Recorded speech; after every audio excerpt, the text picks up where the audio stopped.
सोचिए, आप अपने घर में आराम से बैठे हुए हैं और उसी समय में दुनिया के 100 से अधिक देशों में गोलियां चल रही हैं। लोग मर रहे हैं, बच्चे अनाथ हो रहे हैं और लोग बेघर हो रहे हैं। और सबसे शॉकिंग बात कि आप भी इस युद्ध की कीमत डायरेक्टली और इनडायरेक्टली चुका रहे हैं। अब सवाल आता है, आखिर कैसे, क्यों? तो आइए इस वीडियो के माध्यम से हम इस बात को समझने की कोशिश करते हैं। अब हम समझने की कोशिश करेंगे कि वर्तमान में कितने युद्ध चल रहे हैं। इन युद्धों में कुछ पुराने युद्ध शामिल हैं और कुछ नए युद्ध भी शामिल हैं। और इस समय दुनिया सबसे बड़े एक्टिव वार जोन में तब्दील हो चुका है। अगर हम पुराने युद्धों की बात करें तो उसमें रूस यूक्रेन का युद्ध, इजराइल गाजा का संघर्ष, सूडान का गृह युद्ध और म्यांमार का गृह युद्ध, और साथ साथ सीरिया और यमन के लंबे समय से चल रहे युद्ध। ये सिर्फ पुराने युद्ध नहीं है, इनमें आज भी दिन ब दिन कुछ न कुछ सुनने को मिलता रहता है। अगर हम युद्धों की बात करें तो 6 से 8 बड़े संघर्ष चल रहे हैं, 20 से 30 मध्यम संघर्ष चल रहे हैं, और इन सब आंकड़ों को देखें तो 50 से 130 के करीब में कॉन्फ्लिक्ट अभी विश्व में जारी हैं। अभी मैंने पीछे गृह युद्ध की बात की, तो हम थोड़ा सा गृह युद्ध का मतलब समझ लेते हैं। आखिर गृह युद्ध होता क्या है? गृह युद्ध का मतलब एक ऐसा युद्ध, एक ऐसा वार जो अपने ही देश के बाउंड्री में, अपने ही देश के क्षेत्रफल में आपस में ही लोगों के बीच एक संघर्ष चल रहा हो। इसमें सरकार का संघर्ष जनता से, जनता का संघर्ष जनता से, जनता का संघर्ष सेना के खिलाफ, सेना का संघर्ष जो है वो राजनीति के खिलाफ। अगर हम उदाहरण के तौर पे देखें, गृह युद्ध के सबसे बड़े उदाहरण में सूडान, म्यांमार, सीरिया, यमन, ये सारे देश आते हैं। और यहीं पे सबसे ज्यादा नुकसान होता है, क्योंकि यहाँ पूरा सिस्टम पूरी तरीके से कोलैप्स कर चुका होता है, टूट चुका होता है।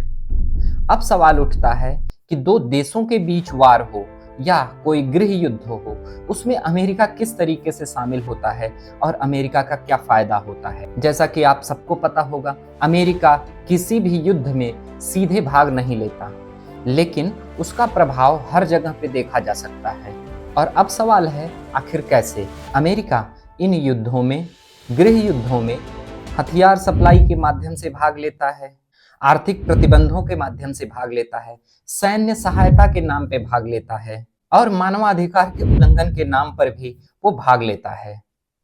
अगर हम वर्तमान उदाहरण देखें तो यूक्रेन और रसिया के वार में यूक्रेन का हथियारों के माध्यम से समर्थन और रसिया पर आर्थिक प्रतिबंध लगाना, इजराइल को समर्थन हथियारों के माध्यम से और ईरान के ऊपर ऑयल प्रतिबंध लगा करके, और अमेरिका इस समर्थन के माध्यम से किस तरीके से फायदा प्राप्त करता है। इसमें अमेरिकी हथियार कंपनियां अपना मुनाफा बनाती हैं। अमेरिका हमेशा एक वैश्विक शक्ति के रूप में दिखता रहता है और अमेरिका अपने विरोधियों को हमेशा कमजोर बनाने की कोशिश में लगा रहता है। अगर हम इन गृह युद्धों से और इन वॉर से होने वाले नुकसान का एक छोटा सा आंकड़ा निकालें तो हमें समझ में आएगा कि इस युद्ध का, इस गृह युद्ध का पूरे वैश्विक परिदृश्य में क्या नुकसान है। अगर हम सिर्फ 2020 से 2026 के आंकड़ों की बात करें तो 15 से 20 ट्रिलियन डॉलर का नुकसान अब तक हो चुका है। अगर हम मौत के आंकड़ों की बात करें तो अब तक 8 से 15 लाख लोगों की मौत हो चुकी है और तकरीबन 10 करोड़ से ज्यादा लोग अब तक बेघर हो चुके हैं। ये स्थिति सिर्फ 5 से 6 साल के बीच हुए युद्धों और गृह युद्धों का आंकड़ा है। और क्योंकि ये युद्ध अभी भी चल रहे हैं तो नुकसान का आंकड़ा हर दिन एक नए रिकॉर्ड को बनाता जा रहा है। अब हम बात करेंगे जो देश इन युद्धों में नहीं हैं, उनका नुकसान किस तरीके से हो रहा है। आप सोच रहे होंगे कि आप तो युद्ध में है नहीं, आपका देश युद्ध में नहीं है, लेकिन असर ये पूरे विश्व पे पड़ता है, क्योंकि ये वैश्वीकरण का समय है, ग्लोबलाइजेशन का समय है। इसमें हर देश एक देश से किसी न किसी तरीके से जुड़ा हुआ है। इसमें महंगाई बढ़ती है क्योंकि पेट्रोल महंगा होता है, राशन महंगा होता है, जिससे खाद्य सुरक्षा की चिंता पूरे वैश्विक तौर पर पड़ता है। ऊर्जा संकट उत्पन्न होता है जिसमें गैस महंगी होती है और बिजली महंगी होती है। वैश्विक चैन टूटता है जिसके वजह से सारे सप्लाई बाधित होते हैं और इन सब कारणों से एक वैश्विक आर्थिक मंदी जन्म लेती है, जिसके कारण वैश्विक रोजगार कम होता है, वैश्विक विकास धीमा हो जाता है और विश्व में एक वैश्विक आर्थिक मंदी का एक चैन और सिलसिला शुरू हो जाता है। ये जानना जरूरी है कि इन सारे युद्धों का, इन सारे गृह युद्धों का भारत पर किस तरीके से असर पड़ेगा और भारत को किस तरीके से ये प्रभावित करेगा। इन वॉर से, इन युद्धों से समुद्री यातायात बाधित होते हैं। भारत अपने ऊर्जा जरूरतों का 80 से 85% गैस, तेल बाहर से मंगवाता है, जो कि इसी समुद्री मार्गों से आते हैं। अगर युद्ध और वार इसी तरीके से चलते रहेंगे तो ये मार्ग जो है वो बाधित रहे और भारत पर भी इसका प्रभाव देखने को मिलेगा।